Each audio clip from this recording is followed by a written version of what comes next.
네, 용칼 두 번째 섹션 함께 하겠습니다. 검찰이 세월호 참사에 대한 전면 재수사를 선언했습니다. 여전히 남아있는 의혹을 규명하겠다라는 의지인데요. 수사단장은 임관혁 수원지방검찰청 안산지청장입니다. 네, 임관혁. 결국 저 수사단장이 어떤 의지를 갖고 있느냐. 그동안에 그 수사 책임자로서 어떤 그 프로필이 있는가 이런 것들을 한번 따져볼 필요가 있을 것 같아요. 관련한 이야기를 두 번째 섹션에서 다뤄보겠습니다. 먼저 광고 만나보시겠습니다.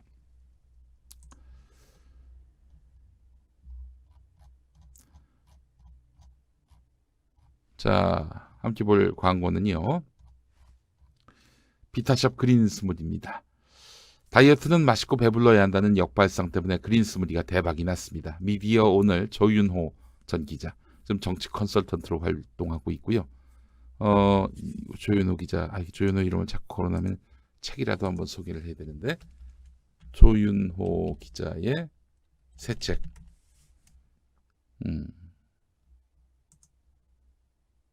공정하지 않다. 네, 여러분, 공정하지 않다. 공정하지 않다라는 책을 낸 조윤호 전 기자. 와, 얼마 전에 만났는데 살이 아주 그냥 또 더 빠졌어요. 살을 빼니까 키가 커 보입니다. 조윤호 씨가 그렇게 키가 큰 사람이다라는 인식이 없었는데 살을 저렇게 빼니까 키가 확 커 보여요. 네. 조윤호 전 기자가 그린 스무디로 불과 2개월 만에 엄청난 감량을 했다는 사실 아시죠? 네. 그 2달 만에 뭐 한 15kg 뺐어요, 여러분. 그 어디 저 정육점 가서 15kg 한번 달라고 해보세요. 비계 어마어마합니다. 예. 그린 스무디는 고통스러운 다이어트가 아니라 맛있는 다이어트가 가능합니다. 먹으면 포만감도 오래갑니다. 맛있는 다이어트, 오래가는 다이어트, 배부른 다이어트, 비타샵 그린 스무디로 여러분 한번 즐겨보시기 바라겠습니다. 네. 살 빠지는 자신을 즐기시기 바라겠습니다. 네. 비포 사진, 비포 애프터. 그거 한번 이제 조윤호 씨한테 한번 달라고 그래야 되겠네. 예. 근데 그냥 주면 안 되지. 광고인데, 상업 광고인데, 그 조윤호 씨한테는 당연히 동의도 구하고, 또 비타샵 쪽에서 뭐 모델료라도 줘야 되는 거 아닙니까? 예? 그잖아요. 맨날 조윤호 이름을 막 거론하고, 그 조윤호한테 돌아간 게 뭐가 있어요? 예.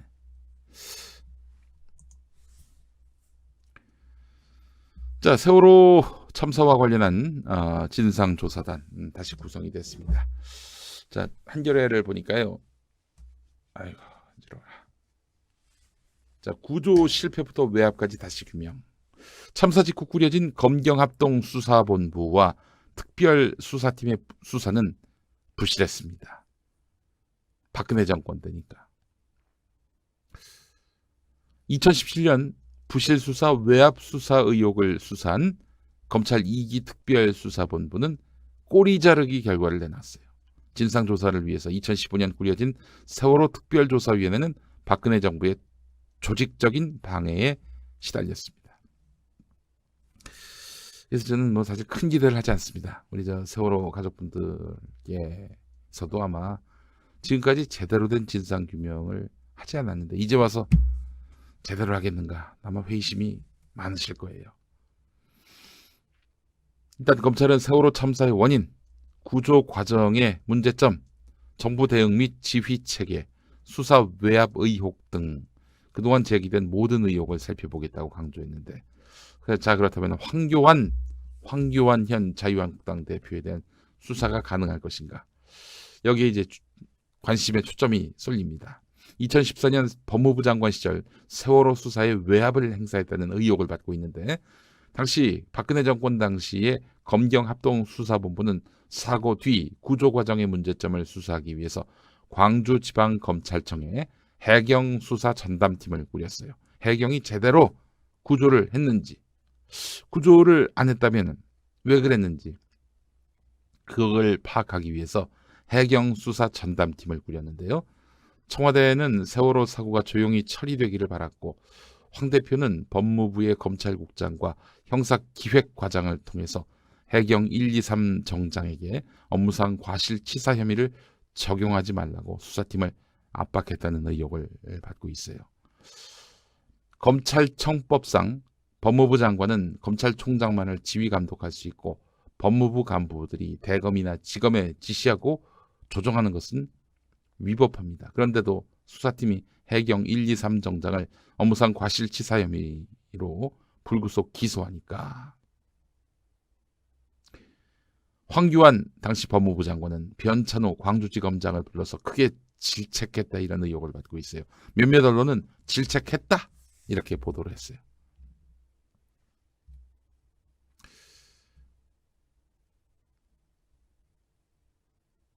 세월호 수사 외압 의혹은 국정농단 사건을 수사한 검찰특별수사본부도 조사했지만 특수본은 황 대표 등 핵심 당사자들은 조사하지 않은 채 수사를 종결을 했습니다. 아니 조사는 하고 종결을 하시든가 하지 왜 조사도 안 하고 종결을 했을까? 네, 여러분 우리야 황교안 그 양반을 좀 우습게 보지만은 검찰에서는 황교안이 굉장히 무서운 존재예요. 나중에 황교안 씨가 대통령이 될 가능성이 있다고 보는 사람들이 검찰 내에 꽤 많다니까요. 뭐 그렇진 않더라도 행여라도 황교안이 대통령이 된다면 어떻게 되지?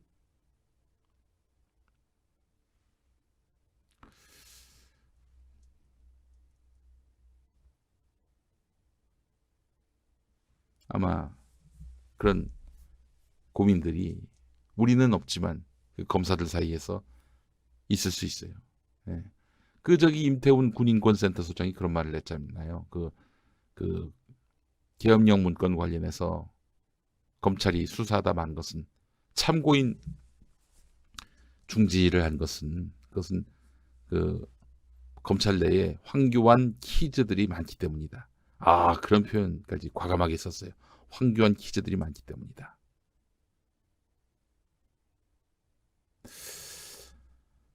일단 지금 차기 대권 주자의 그 이름을 올리고 있는 황교안 씨에 대해서 검찰이 제대로 수사를 할 수 있을까?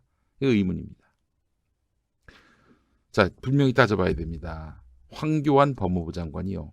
법무부 장관은 일선 검사에게 뭐 수사 지시나 지휘나 아무것도 할 수 없게 돼 있어요.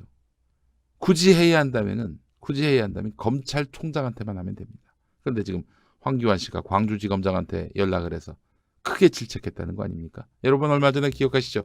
조국 법무부 장관 자기 집에 대한 압수수색이 이루어졌을 때 아내가 너무 놀라니까 그 검사한테 압수수색 나온 검사한테 빨리 수색해달라고 그랬었어요. 그랬더니 그걸 갖고 뭐 부당하게 수사에 개입했다. 아니 자기 집을 터는데 자기 아내가 지금 쓰러지기 일보 직전인데 그런 얘기조차 못합니까? 근데 그 검사 보세요. 압박을 받았다. 그런 얘기를 합니다. 그래 놓고 11시간 동안 수사를 했어요. 야, 압박받은 거 맞냐? 자, 근데 이거는 경우가 달라요. 이거는 자기 집을 터는 게 아니라 지금 수사검사한테 야, 왜 해경 1, 2, 3 정장 해경을 기소하니? 구속도 아니고 기소한 걸 두고. 그러니까 이제 황교안이나 박근혜 정권의 그 큰 가이드라인은 뭐냐면은 해경 구조는 잘못된 게 없다. 이거는 오로지 다 청해진 해운 저기 유병헌 일가 세월호 참사의 책임은 그 유병헌 일가한테만 있지 정부는 잘못한 게 없다. 이 가이드라인을 지키려고 했는데 해경이 수색을 제대로 못한 건 사실로 드러났잖아요. 그래서 광주지검이 정말 최소한 딱 한 명 해경 1, 2, 3 정장 이 사람만 이제 기소를 한 건데 다른 사람들은 전혀 기소를 하지 않고요. 근데 이것마저도 잘못됐다라고 황교안이 광주지검장한테 연락해서 질책했다는 거 아닙니까? 아니 골든타임에 구조도 안 하고요. 그런데 그와 관련해서는 아무 책임도 묻지 않았던 거예요. 지금 현재까지 2019년 11월 7일 오전 10시 16분까지 지금 세월호 참사와 관련해서 구조를 잘못했다. 이걸로 해서 법적 책임을 받은 사람은 저 해경 1, 2, 3 정장 뿐입니다.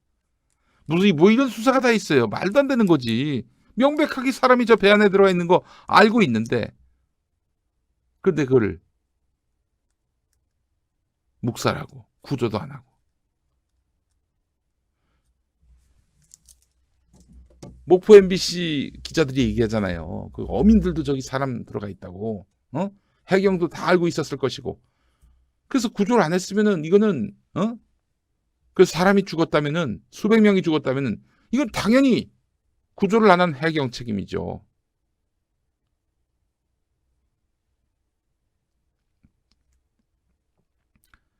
덮어줬어요. 덮어준 겁니다. 이 공공의 해경의 책임은 없다. 덮어준 거예요. 박근혜가 나서서, 황교안이 나서서. 근데 이 황교안을 조사를 못해? 검찰 죽어야지. 코 박고 죽어야지. 자, 저는 솔직히 얘기해서 다시 수사가 시작된다고 해서 잠시 다행이다라는 마음이 들었는데 이 기사 읽고 굉장히 절망했습니다. 한국일보 기사. 여러분, 한국일보는 기본적으로 검찰 편이라는 점을 전제하고 이 기사 보시기 바라겠습니다. 한국일보는 검찰 편이다. 임관혁 단장, 수원지검 안산지청장인데 이번에 세월호 재수사 단장이 됐어요. 특별수사 단장이 됐어요. 이 사람 솜씨 좋은 특수통으로 분류되지만 박근혜 정부 당시 정윤회 문건 수사에 참여해서 정부 입맛에 맞는 결과를 내놨다는 비판을 받는다. 예, 요건 하나 넣어줬네. 예? 자, 우병우 인맥입니다. 이 사람은 우병우 인맥이에요. 참여연대가 2017년에 발간한 박근혜 정부 4년 검찰 보고서 종합판 빼앗긴 정의, 침몰한 검찰 이 제목의 이 보고서에 따르면 정윤회 문건 수사와 관련해서 검찰권을 오남용한 최악의 수사 사례에 그 이름을 올렸어요. 당시 임관혁 검사는 2014년 서울중앙지검 특수 2부장 시절 이 사건을 수사했어요. 정윤회 문건을 허위로 결론 내렸어요. 근데 정윤회 문건 대부분 다 사실로 드러났습니다. 자, 그리고 이 사람도 2015년 수천억대 국고 손실을 일으킨 이명박 정권의 자원 외교 비리를 수사하면서 전직 공기업 사장 2명만 기소해서 꼬리 자르기 수사라는 비판을 받기도 했습니다. 특히 1심에서 뇌물 무죄 판결을 받은 한명숙 전 총리를 정치자금법 위반 혐의로 다시 재판에 넘긴 그런 장본인입니다.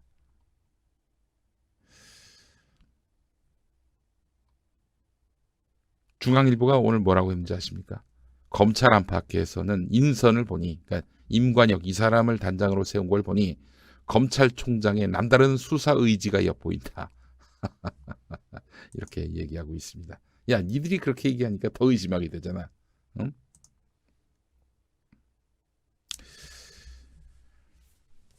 그래요. 이것만이 아니죠. 정윤의 문건만이 아니죠. 한명숙 건도 있고 자원 외교 건도 있고 그리고 우병우 인맥이라는 그런 지적도 있고요. 특별수사단 출범은 윤석열 검찰총장의 결단으로 정해졌는데 윤 총장은 인사청문회 때도 엄정 처리를 공언했고 취임 이후 적당한 수사 착수 시기를 저울질해온 것으로 알려졌는데 수사 대상에도 따로 제한을 두지 않았고요. 참사 원인은 물론이고 구조 실패와 정부 대응의 문제점 등을 다 살펴보겠다는 그런 입장입니다. 그래요. 윤석열 총장의 결단으로 우병우 인맥이 이렇게 세월호 특별수사단장이 됐네요. 네. 그 얘기 아닙니까? 검찰 관계자는 세월호 참사 이후의 모든 일들을 제로 베이스에서 점검해서 모든 의혹을 해소하겠다. 하하, 글쎄요. 사실 재수사를 안 할 수밖에 없는 이유가 재수사를 할 수밖에 없는 이유가 선박을 여기저기 옮겨가면서 4시간 넘게 5시간 가까이 옮기는 과정에서 맥박이 뛰던 학생이 숨졌죠. 이 사건이 드러났습니다. 구조용 헬기는 해경청장이 이용을 했어요. 참사 당일 구조작업 전체가 엉망이었던 것입니다. 이게 이제 수사 축소 의혹으로 연결되는 건데 참사 직후 구성된 검경합동수사본부는 유병언 회장 일가에 대한 대대적인 수사를 벌였지만 왜냐? 유병언만 잘못한 걸로 돼야 하니까 박근혜 정권의 가이드라인은 그거였어요. 해경에게는 그래도 공공에게는 책임이 없다. 이렇게 해서 또 정권에게는 책임이 없다. 이런 프레임을 만들려고 했던 거죠. 그래서 유병헌만 죄인. 이랬던 거 아니겠습니까? 세월호 유족들은 정부 책임을 숨기기 위해서 구조 실패 수사를 최소화했고 여기에는 당시 법무부 장관이었던 황교안 자유한국당 대표의 책임도 있다고 본다. 이러고 있어요. 그 지금 저 조선일본 또 보니까 뭐 6번이나 수사를 한 사람 또 수사한다고. 그러니까 말하자면 뭐 나올 게 없는데도 불구하고 계속 턴다. 이 정권이 정치 보복을 하려고 선거에서 유리한 국면을 조성하려고 좀 그 얘기를 하고 있어요. 아 정말 참. 자 여기서 잠시 유경근 세월호 가족이시죠. 예은아빠 유경근 선생의 글을 소개하도록 하겠습니다.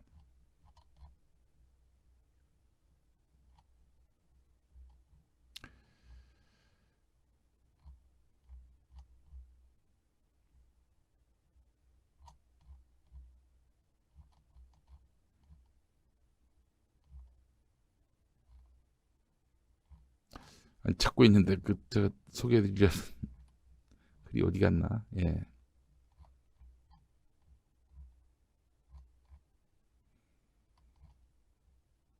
그러니까 세월호 참사와 관련한 정부 책임에 대해서 이야기할 때 반드시 박근혜 정권 정부라고 얘기를 하라. 박근혜 정부라고 이야기를 하라라는 글이 있는데 여기에 이제 유경근 선생이 강력하게 반발을 했습니다. 현재 문재인 정부에서도 이게 진상규명이 이루어진 게 없다. 그런데 박근혜 정권이 무엇이고 문재인 정권이 무엇이냐 이렇게 말씀을 하셨더라고요. 너무나 마음이 아픕니다. 예. 세월호 참사 관련해서 정부의 태도가 바뀐 건 맞죠.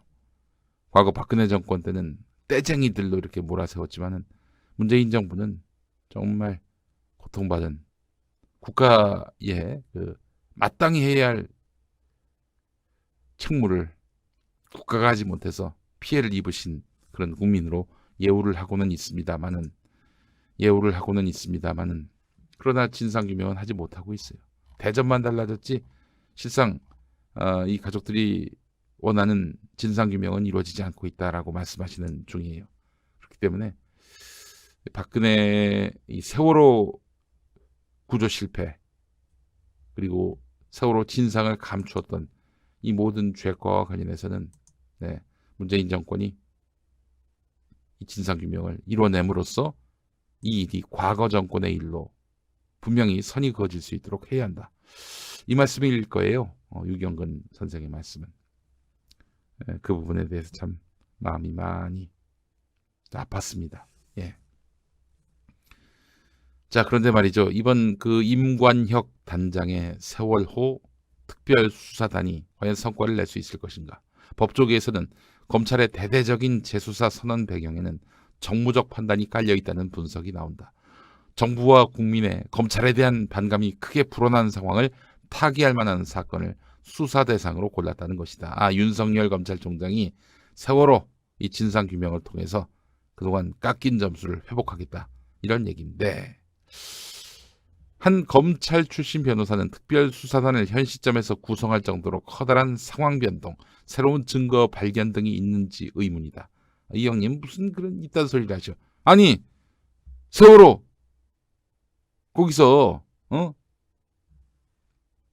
익수 상태에 있었던 그런 학생을 맥박이 뛰는 그 학생을 빨리 병원으로 옮겨야 되는데 헬기를 태우지 않고 배를 한 5번 옮겨 탔다고 하죠. 5시간 걸려서 병원 가서 결국 숨지게 만든 이건 증거가 아닙니까? 새로운 증거 아니에요? 새로운 상황 변화 아니에요? 이거 검사 출신들이 이래서 욕을 먹는다니까. 결국 끝내는 검찰 편에 서니까요. 검찰로서는 어떤 균형점을 잡으려는 것 같다. 대충 수사한다는 얘기죠. 예. 진상규명이 목표가 아니라 그냥 균형점을 잡으려 하는 것이다. 이딴 수사는 안 해도 됩니다. 예. 윤석열 씨 몰아낸 다음에 검찰개혁 제대로 하고 그 다음에 해야 될 것입니다. 제가 지금까지 윤석열 씨 그만두라는 얘기는 한 적이 없어요. 왜냐하면 윤석열 씨 자체도 대통령 인사권에 의해서 임명된 사람이기 때문에 그분은 그대로 둬야 한다라는 입장이었지만 만약에 세월호 참사와 관련해서 수사를 엉망으로 한다. 하나만한 수사로 만들어 놓는다. 그래서 무의미한 수사로 만들어 놓는다. 그러면 이제 앞장서서 이런 검찰은 필요 없다. 윤석열 퇴진은 말할 것도 없고 검찰을 없애자. 이런 검찰 뭐 하라느냐. 이런 이야기를 펼쳐나가려고 합니다. 네. 참 씁쓸하고 안타깝고 그렇습니다. 네. 자, 세월호 진상규명을 위해서 지치지 말고 힘차게 연대해 나갔으면 좋겠습니다.